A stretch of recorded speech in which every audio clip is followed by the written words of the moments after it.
Welcome into episode 37 of the Woo Pig Weekly Podcast, your weekly source for all things Arkansas Razorbacks. Episode 37 is brought to you by University Traditions. Go check out their hat designs and use promo code VSN15 to receive 15% off your order thanks to Variety Sports Network. As just a reminder, that's the, bigger network that we here at Woo Pig Weekly are a part of. So, feel free to go check out Variety Sports Network on YouTube, wherever you find other podcasts. They have a lot of other topics regarding, NFL football, hockey, baseball, you name it, they got it. So go check it out and, continue to listen to this show and go check out others on our network. So we'll dive in here into some Arkansas football news as we're day by day getting closer to season kicking off. Today actually officially marks 1 month till football season, with the first game being September 2nd in Little Rock. So we'll start off here with some recruiting news for Arkansas, as four-star athlete Norrell White has decommitted from Arkansas.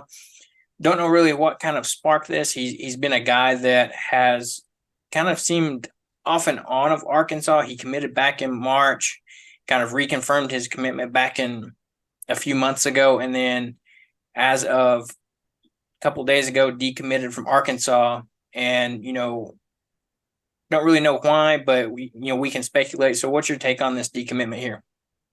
Well, just looking at some of the social media stuff out there, he's obviously been looking at the Mississippi schools. I believe he's from Mississippi. I think there's been some posts lately of him at Mississippi State, or at least in Mississippi State gear, and most recently in Ole Miss gear.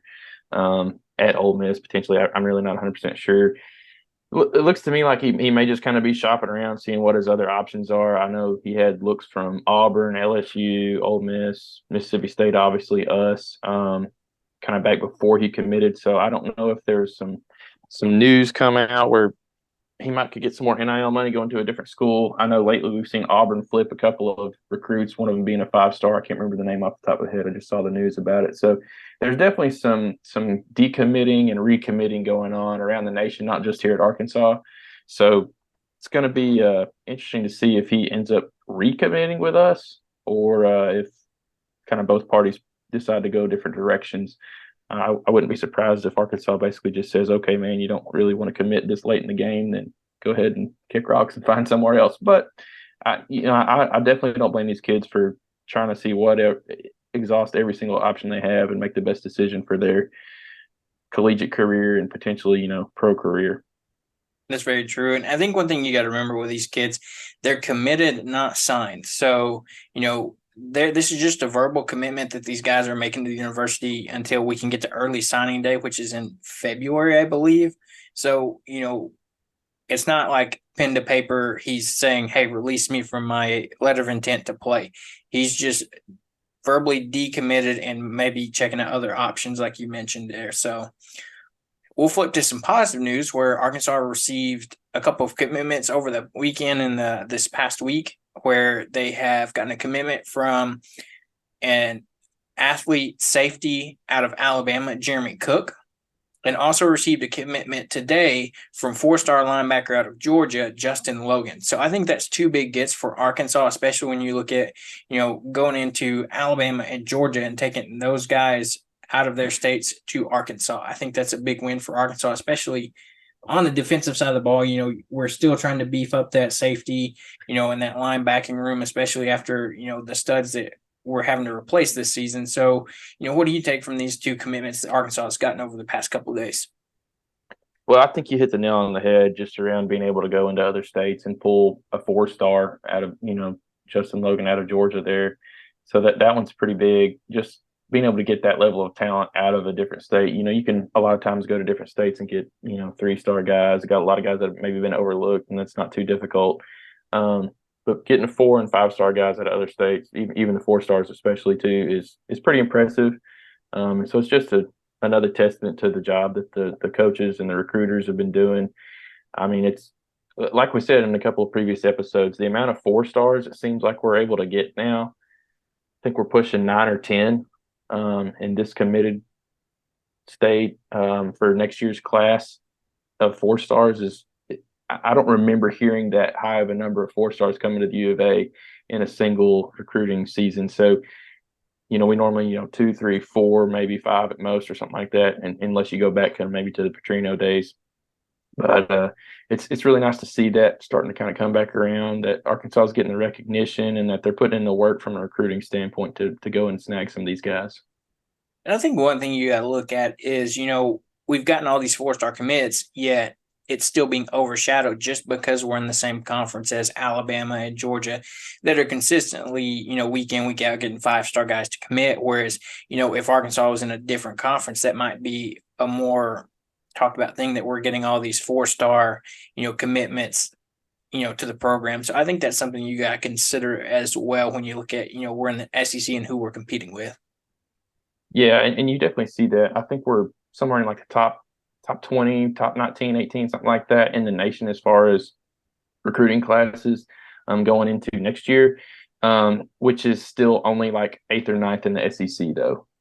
So, we're way up there just as far as national rankings, but it still doesn't mean that you're way up in the SEC. Just the overall talent across the board in the SEC is just, it makes a gauntlet, that's for sure. I mean, between guys like A&M, Georgia, Florida, Alabama, both the Mississippi schools, LSU, obviously. I mean, there's a lot of mouths to feed, if that makes sense from a recruiting standpoint in the SEC. So, but it's still definitely a good thing. I think in some years past, we've been dang near dead last in the SEC and not even close to that top 20 mark in the nation. We've had some good recruiting years the past 3-4 years, definitely, but we've had some issues in the past as well. So it's nice to see a few more of those bigger name 4-star guys starting to stack up. Yeah, I think that's something that, Pittman brings to the table. Is he's a great recruiter, one of the top in the country, but also you look at the staff he went out and got as well. Some of these new guys are also really great recruiters, especially on the defensive side of the ball with T. Williams and, the other defensive back coach that came over from Florida State. Those are two of the top defensive recruiters in the country. So, he's putting emphasis on recruiting and getting those guys here, then that way they can be developed. So, I mean, that's something that we hopefully will continue to see development under Coach Pittman and this program. And, that kind of leads me into what we're going to talk about next year in development. I think Pittman made a knockout hire with our new strength and conditioning coach. And I think, it's very visible. And what I mean by that is earlier today, there's a video that has come out where offensive lineman Bo Limmer for Arkansas, there's a video of him squatting 700 pounds like it's nothing.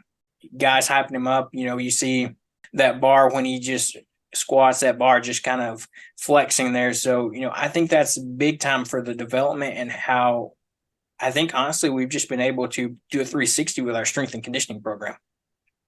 Yeah, I completely agree with that. I almost think that was something that we may have had a weak point at over the last couple of years. Not saying that the guys weren't strong and weren't doing everything they could to be prepared. I think it was just something that we're maybe putting a bit more of an emphasis on now. Obviously, you hear about it just from the conditioning side of things with Rocket Sanders gaining, I can't remember how much weight it was, 15 pounds or something like that.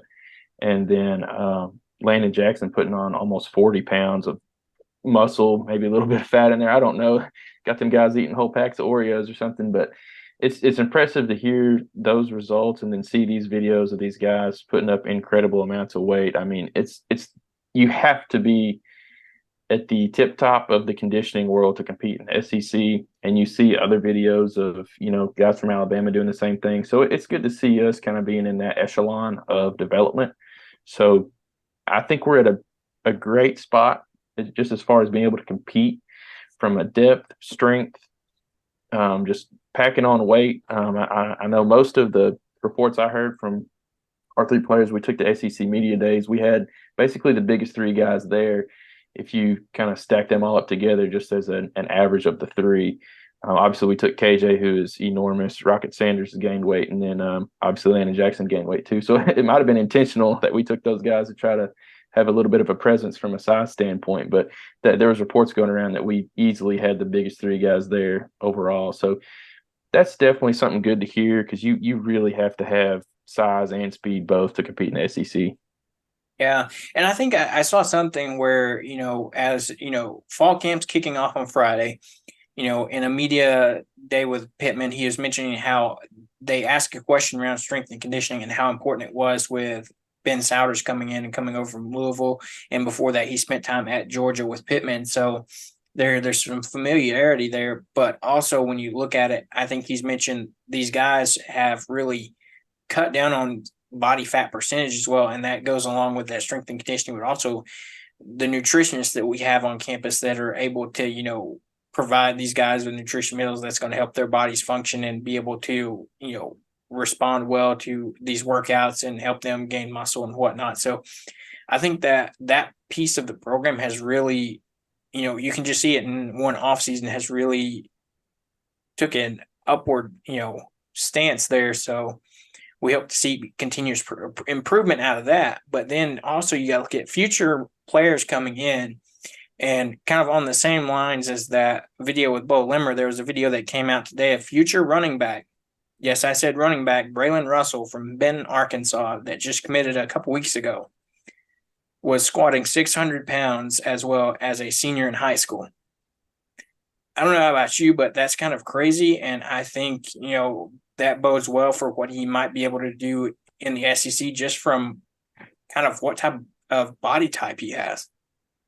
Yeah, that blew my mind, honestly. I remember seeing that video a year or two ago, and maybe more than that now, actually, of Jalen Hurts. I can't remember if it was his last year at Alabama or when he was at Oklahoma, and he was squatting 625 or something like that, which was obviously absurd for a quarterback, which, I mean, he's kind of a hybrid quarterback that runs a lot and is extremely strong. But that was an outrageous video, but he was at that point a junior, senior in college. So seeing this out of a kid that's a senior in high school with more development coming before he even makes it on campus, and then you intermix that with once he's on campus with just the like you were saying the nutritionalist, the strength and conditioning, just the overall resources that you have at your disposal when you're at a big program like Arkansas and the SEC. I mean, I'm not sure I've ever seen anything like it. That's unreal for a high school senior. Yeah, that's very true. And that kind of gives you flashes or makes you think of what kind of, just athletic specimen he is compared to it reminds me a lot of how they talked about Traylon Burks come in, that he was just kind of really a freak athlete. And, that was easily visible on the field, from year one. And so, Yeah, I think Traylon really kind of came in ahead of the curve from a development standpoint, and that boded well, obviously, for his entire career here with us. He started off, way ahead of where he should have been as a freshman. He looked like he was a junior out there, nearly running routes with how good his routes were, how big his hands were, how I just his overall awareness, everything. So it's kind of cool to see another player that maybe have that little bit of a jump start, I guess you could say, before they even make it to campus. very true.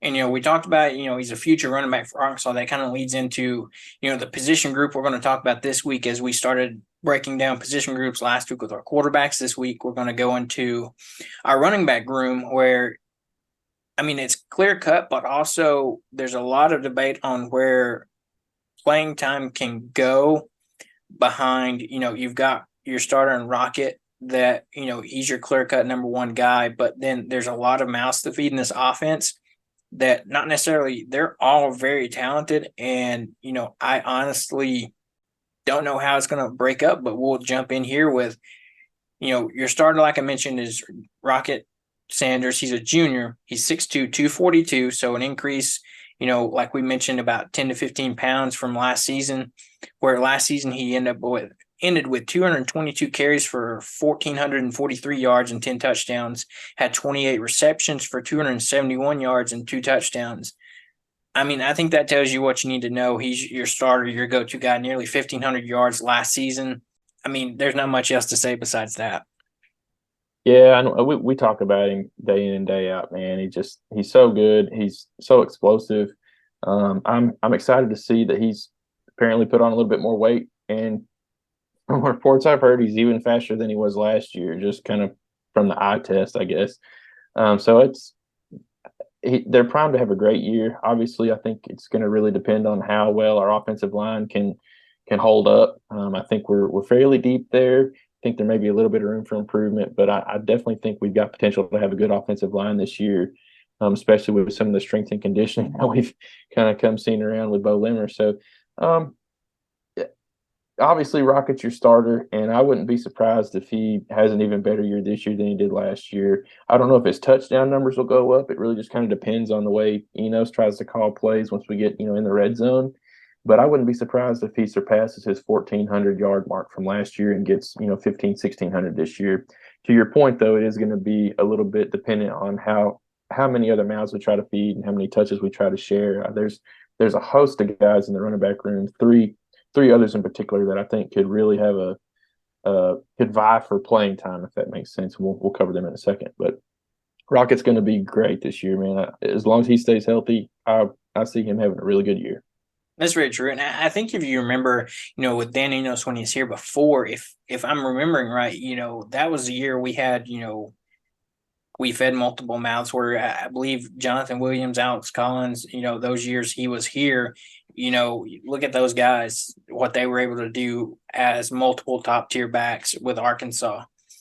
And so, like you mentioned, there's three other guys here that for sure some way will probably get playing time. And, it may be one day they're hitting on all cylinders and it's, their time to shine. And, it's a game by game basis. But the next guy we're going to talk about here is junior AJ Green. He's 5'11", 205. Last season had 87 rushes for 414 yards and 3 touchdowns, had 6 receptions for 75 yards. He's a guy that's more of whereas Rocket is, I would classify him as your 3-down back. AJ Green is more of your, smaller speed back, pass catching out of the backfield, kind of your reverses, those type of plays. Not saying that Rocket's not fast, but this is where I think AJ Green is more built for as well. So, what do you think with AJ Green here? Well, I think he's one of those guys that actually has maybe a little bit more explosive playability than Rocket might, just from his acceleration and his top end speed. I remember some of the plays he had last year, especially that one against A&M, and he's so quick. It's not that his top end is just so fast. It's just the way he goes from 0 to 60 in a half a second. It seems like he's got a little bit more of a step than maybe some of the other guys. You got to find ways to get him touches, whether it's maybe try to transition him into a hybrid slot receiver even. So you still got Rocket on the field, but then you may have AJ out there at the same time in the slot. I don't know. That is completely speculation and conjecture, but he's one of those guys that definitely is an explosive potential, maybe the most out of our entire running back room, frankly. And I hope they find really, really creative ways to get him touches because I do really like watching AJ play. He's so fast, so shifty. I don't think he hits quite as hard as Rocket, obviously, but he is fun to watch run, man. That's very true. And then another guy that, saw a lot of promise out of last year as a freshman is sophomore Rashad Dubinion, 5'10", 216 pounds. He had 71 carries last season for 293 yards and 5 touchdowns, and then 12 receptions for 108 yards and 1 touchdown. So, not necessarily as many yards as AJ Green, but a couple more touchdowns. But I think we just saw flashes of what can be a great player for Arkansas that, could be another type of Rocket-esque player. He shows those flashes last season as a true freshman. Honestly, to see him come in and be able to score 5 touchdowns or 6 total if you count that passing touchdown. So I think that year 2 leap. I'm interested to see what he does this year. Especially after having a full off season to train, strength and conditioning, get bigger and faster. And I think that'll be interesting to see what his development was like over the summer and this offseason. Yeah, I'm excited about Dubinion. We're going to talk about another guy in a minute too, but there is definitely a lot of mouths to feed. So I am anxious to see how many of these guys really get consistent touches, or if it's more of we've got a stud sitting on the bench. That's not necessarily a backup, but a future starter, kind of to steal a line from Dave Van Horn there. But I could see Rashad getting some carries, especially late in games if we're up big or down big or something like that. I don't know if he's going to be kind of a bell cow type guy, but I mean, you never know with the way people develop. I mean, he really could have overtaken AJ or Dominique Johnson or something like that and be your number two guy. He was that good last year as a freshman that if there's some significant development, I mean, there's no telling where he kind of lands on the depth chart, as they say. But he's so fun to watch play, man. I saw him break so many tackles just as a freshman. Now, I always thought that was impressive on some of his big runs. He had multiple broken tackles, dragging defenders with him, and then he does have pretty substantial top end speed too. So he's kind of like Rocket. He can kind of do it all. It's really nice to see these guys stack up and have multiples on your depth chart, not just one. So hopefully we can keep all these guys around, in time for them to be potential starters and not hit the transfer portal kind of thing. That's the one thing that always scares me on having a really deep position is if you got guys that aren't getting maybe as much playing time as they may deserve and want to look elsewhere and not stick it out and wait for their starting years. But I think some of these guys really have bought in, and I think the next guy we're going to talk about is a prime example of somebody that's bought in and is still around. Very true. And that guy you're talking about is redshirt junior Dominique Johnson, 6'1", 252 pounds. So definitely our biggest back on the team. He's a guy that, we didn't get to see much of last year after he had a breakout season his previous year in 21-22. He's a guy that I believe in training camp last season tore his ACL, or maybe it was over the end of the year last year, I think the previous year. Towards ACL, was making recovery, was getting ready. I believe he had a few carries in, the first couple games of the year, had a few carries against A&M, but then in practice, re-tore that ACL. So, put him out for the rest of the season. Really a guy that you hated to see after he was really in line for a prime, year after, in 21-22. We'll just talk about last season. He had 8 carries for 43 yards, just like we talked about, he was injured. But that previous season in 21-22, he had 97 rushes for 575 yards and 7 touchdowns. So, and I think Pittman had made comments and has been asked about this guy, has said that he's really feels more comfortable now, is very confident about being back from this injury. And I think he said last year he was never really comfortable even when he was playing. So I think that might be a big difference. And, we could see him where I know last year we struggled in several goal line situations. He might be the guy that comes in as more of a goal line back with being a, 52 pounds, 10 pounds bigger than Rocket. So he might be that guy that we lean on in those kind of close, 5-yard line or less situations, and we need to just punch it in. Yeah, I agree with that. I think obviously you've got a good option just in KJ for some of those situations too. I think we maybe relied on KJ too much in some of those situations over the last 2 years on some QB sneaks that maybe didn't quite go how they should have. However, yeah, having Dominique Johnson on your team, his mentality from reports I've seen is just bar none. He's just a really enthusiastic person to be around. I hope he gets the playing time that he so rightfully deserves and has earned. I'm not sure how much they'll be available for that. You know what I'm saying? But I think a lot of it is going to depend on obviously the fall camp, just kind of seeing where we stack up, and then obviously the first couple of games of the year. Really, you're kind of show me and prove me type games, if that makes sense. I know there's some kind of tough ones early on too, but I'm curious to see where these 4 guys all shake out. I think it's a given that Rocket's your number 1 guy, but then the 3 after him between AJ, Rashad, and Dominique, you definitely got some competition there, which is a great thing in my opinion. But then if you look at those 3 guys, they're all kind of different skill sets, and so I'm excited to see how Enos tries to play to their strengths and utilize them, and just kind of see how that all meshes together. Definitely a lot of mouths to feed there, though.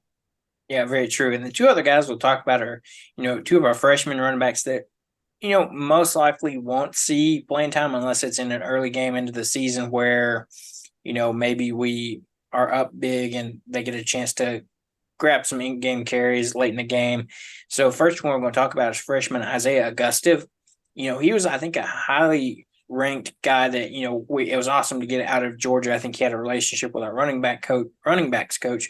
He's 6'2", 208. So, very similar height as, Rocket, but, a little on the lighter side.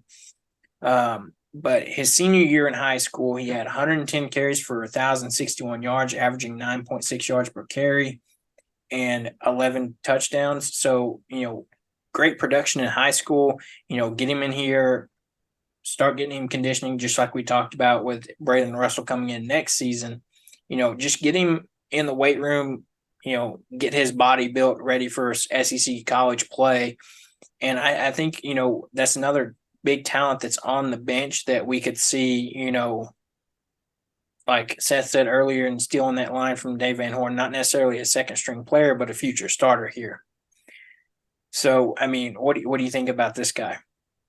I unfortunately don't know a ton about him. Obviously, he's got the SEC size, I believe, being 6'2", 208. So he's already, maybe a little bit ahead of the curve as far as the size and weight goes. And obviously is extremely efficient when he's got the ball in his hand, averaging 9.6 yards a carry in high school. I don't know how the competition level was for him in high school but obviously that's a very, very stout yard per carry number.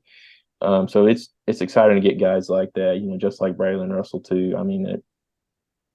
That's how you build substantial, lasting programs. I don't want to say dynasty or anything like that. I want to keep expectations realistic here, but you have to continuously bring in this type of talent and this type of size and speed, just to basically stay relevant and stay competitive in the SEC. And I think that's something that Pittman has done better than any of our recent coaches. And I'm seeing the length.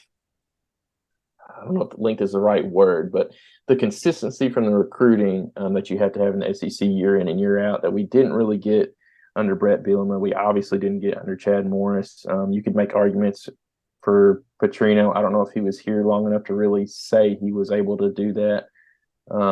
You'd probably have to go back to Coach Houston Nutt to really get back to somebody who was able to bring in talent year in and year out of that type of caliber. So it's definitely good to see the consistency year in and year out at some of these positions like this. Yeah. And then our final guy we're going to talk about here is a guy that I think it was a late addition to our signing class, from just down the road in Oklahoma, Emmanuel Crawford. He's 5'10", 168, so on the smaller side there. His senior year in high school I don't want to say inflated, not to discredit him, but I think due to, where he played at, had enormous numbers, was kind of the do-everything guy. So he had 230 carries for 2,304 yards and 36 touchdowns, 19 receptions for 546 yards. And I believe I also read he holds a record in whatever division his school played in for most touchdowns over his high school career. So I think,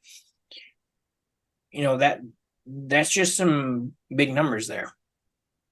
Yeah, I don't know how you quantify that. Like you said, this depends on the competition level, but he's obviously coming in as a freshman, almost as a veteran, though, with just the amount of carries and receptions. That's crazy stat. 19 receptions for 546 yards. That's over 28 yards a catch. So that's almost unreal. I almost wouldn't be surprised if they try to convert him to a receiver or something. It seems like he's got some legit speed there, but I don't know a lot about him either. I'll have to look up some highlight tapes, but sounds like a absolute barn burning speedster type of player. So it's going to be exciting to just have all of those options, obviously, on top of Braylon Russell coming in next year too. It just seems like we just keep loading up. That's very true. And I think Pittman's also, helping reestablish, not that we ever lost it, but back a few years ago when they deemed it, I think Arkansas is consistently maintaining that, title of running back how do you not when we've had guys in the past like Felix Jones, Derek McFadden, we've got Rocket now. We've had some guys in between, Alex Collins, Jonathan Williams. The list goes on and on with great running backs that have been at Arkansas. And I think you just see this continuing with not only Rocket this year, but some of these other younger guys that, over the next few years, it'll be their turn to step up. I think, Pittman knows what he's doing here as far as keeping, that ground and pound game in the SEC and getting those players in that, fit that mold. Yeah, I completely agree with that. The biggest thing about it, though, is you keep getting these players in here. If you can build a strong offensive line for them to run behind, you'll make 4 stars look like 5 stars, 3 stars look like 5-star players. I mean, if you have a good offensive line, these guys have really got the opportunity to shine. So that's one of the most exciting things is just the ability that Pittman has to build a solid offensive line for these guys to succeed behind. So it's an exciting time to be a Hog fan. Very true. And like we said, today marks a month. We're down to just 4 weeks until season's here. It can't get here fast enough. If you get a chance, go check out the Arkansas football official page on X, formerly known as Twitter. Yeah, I still don't know how I feel about that, but they released a hype video that got me pretty pumped up and ready to go for the season. So, go check that out when you get a chance. And we'll take a quick ad break here, and we'll be back with some basketball updates. You know what I like? I like to be comfortable. I also love representing my favorite sports teams. And in the Clutch, I am able to have the best of both worlds. In the Clutch Apparel is your one-stop shop for all things sports. They have officially licensed gear from all your favorite teams and players from the NHL, MLB, NFL, and more. They have sports classic tees from yesteryear and beyond. Check out their full website in the link down below. When you enter the promo code Variety Sports, you get 10% off everything site-wide. Feel comfortable with your sports apparel and go over to their website now at intheclutch.com. And don't forget to use our code Variety Sports to get 10% off. And now we're back here with some basketball updates as Arkansas has added 2 new people to their staff. You got Tommy Abdenauer, a special assistant to the head coach. So, a little bit about him. He spent 5 seasons with the G League with Santa Cruz and Rapid City, and then also spent the past 4 seasons as assistant coach at Lindenwood, a Division II school that I believe just moved up to Division I, and their last season in Division II led all Division II and free throw percentage with .81. So, that's some incredible numbers there, and hopefully he can bring some experience here and help, increase our free throw numbers, as that was something that we struggled with last year. And the other addition to the staff is Ryan Whithoff. He is going to be the coordinator of creative content. So basically he's going to oversee and produce content for the men's basketball team, where he spent the past 4 seasons at Florida State as the manager of creative content. So very similar roles. So I'll be excited to see what we get out of these 2 guys where, they're kind of 2 different roles, but, it'll be interesting to see what they're able to excel in each of their roles. Yeah, I'm excited to see what they bring to the table. Both of them, the free throws especially, is something I think we could improve on. So that's an exciting hire there. Obviously has some NBA connections, being in the G League in the past. So that's always a good thing. I think that's one of the things that we've really excelled at being able to recruit with, is just the way we're able to pump players into the NBA and get them some NBA experience. So that's definitely a good thing. And then obviously the coordinated creative content, that's stuff for the fans, man. So that's always cool to see guys come in. And that's very true. And it is exciting times, especially under a Coach Musselman. And speaking under Coach Musselman, how the tables have turned, or, the way I like to say that, how the turntables here, with having an extremely young team last season. Arkansas will be one of the oldest teams in college basketball this year, with 5 returners and 9 seniors on the team. So very, not necessarily less talent, but you go from a lot of youth to a lot of experience, which is not necessarily a bad thing for this Arkansas team, where you could tell in games last year, we were a young team that, in some clutch situations struggled at times, or, things of that nature. So it'll be interesting to see how well, this team is this year, especially you go through the summer and those summer practices and let them bond and get that chemistry built. But, I've seen a few quotes from Musselman, just for the summer, saying, this is a really experienced group, a very coachable group. One quote that I thought was pretty funny that he mentioned was, he's noticed that this summer he's been able to go home at night and tells his wife, Danielle Musselman, that it's not been as frustrating this season trying to coach these guys up, where, maybe in the past you had some hard learning curves with younger guys. So I think that bodes well for Arkansas and, this upcoming season they're going to have. Yeah, I completely agree with that. It's like you said, definitely a turn of events, I guess, if that makes sense for the average age of our team. It's in my opinion, I think that's really going to help us out.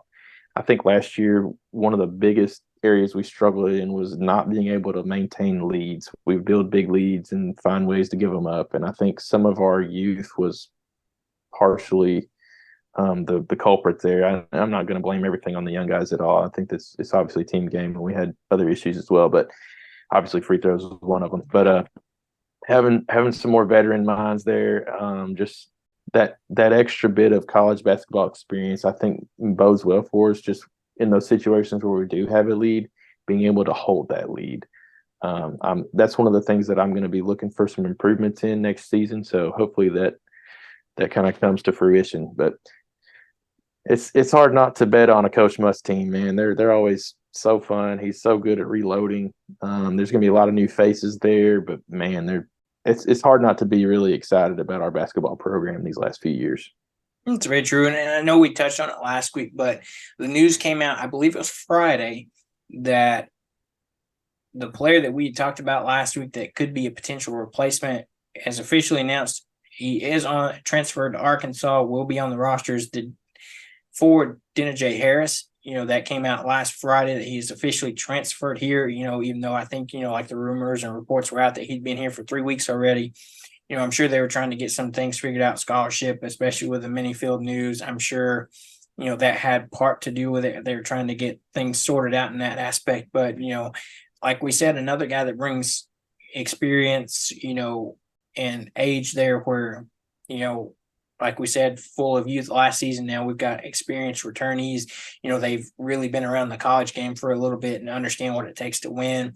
I think I seen there was a quote from, or not a quote, but necessarily some thoughts around Ellis, who came from Louisville, who struggled a lot last year, said he's really excited to come over to Arkansas and play in the SEC and play for Coach Must to prove, that he, may be better than what he showed last year on a struggling Louisville team where he kind of had to be the do-it-all guy, and maybe some of his stats suffered because of that. So it would be interesting to see, with some of these guys that may be coming over from different programs that struggled, like, LS, or, to see what they do kind of in a sense with a fresh start here at Arkansas. Yeah, I'm beyond excited to see how some of these transfers shake out. Ellis, Tremont Mark, Khalif Battle. Those are some of the big names that come to my mind. And then obviously having the returner Trevor Brazil, I'm really excited to see how, if he can stay healthy for a full year, just kind of what his overall game and stats and his impact on the floor is going to be. I think that's one thing that we really missed last year, is just his overall impact for a full season. It seemed like anytime he was on the floor, you just never knew what was going to happen. So excited to have him back. Yeah, that's very, very true, and I agree with that. And another guy that I think got high praise from us in the pressers the other day was Jalen Graham. Yeah, we talked about that. He has a very great offensive game, but struggled to get on the court last season. And Musk came out this year and said that there's been such a turnaround with him, and just the way he practices, his attitude towards coming to practice, and just being willing to develop and continue to improve himself. So I think that's something to take into account, as we may see more Jalen Graham this season. A pairing of Brazil and Graham, or Graham could be one of your first guys off the bench. If he really has kind of, in a sense, turned a new leaf and really improved his mentality and everything like that, I think we could see more of him. And especially we got a glimpse of what he can do last year. Look at the Florida game where he had his best game of the season as a Razorback. I think we might get to see that more frequent next year if what Muss is saying is true. Yeah, I agree with that take. He's probably one of the players that I want to see succeed the most, just based off of some of the glimpses we saw last year. I wouldn't be surprised to actually see some lineups with him and Brazil on the floor at the same time. I think that would bring a lot of dynamic size as well as speed. They're both really, really versatile as far as being able to run the floor in transition. So that's going to be pretty cool. And they're both obviously great finishers around the rim. So a lot of potential for lobs to each other if they build that chemistry. I don't know if that's going to be something that happens or not, but I could just see that being a development for the team. But I'm excited for there's so many names, man. I mean, obviously you can't forget Devo either, who really could be primed for the best year he's ever had. So it's just going to be a season full of potential, and I hope that most of that potential comes to fruition. Man, there's a really good chance we have another deep run in the postseason this year if everybody stays healthy. That's very true. And I think you've got some primetime matchups coming to Arkansas, not only, like we mentioned before, that Duke matchup, but it was announced last week that, Arkansas is going to have a exhibition against Purdue, who's going to be one of the top teams in the country. They've got Zach Edey returning. It's a very, exhibition game that's going to be for, fundraising for relief efforts. And so, go out there and get your tickets for that. Get to see Arkansas go in an exhibition game against Purdue. I think it's safe to say one of the top teams going into the next season, just as far as projections with what they've got returning, especially, it's hard to discount a guy like Zach Edey that's, huge, not only, just for that team, but actually physically he's huge. So that's going to take place the Arkansas's bye week in October. So, it'll be some early fall basketball, here in Northwest Arkansas. So Going to be exciting, man.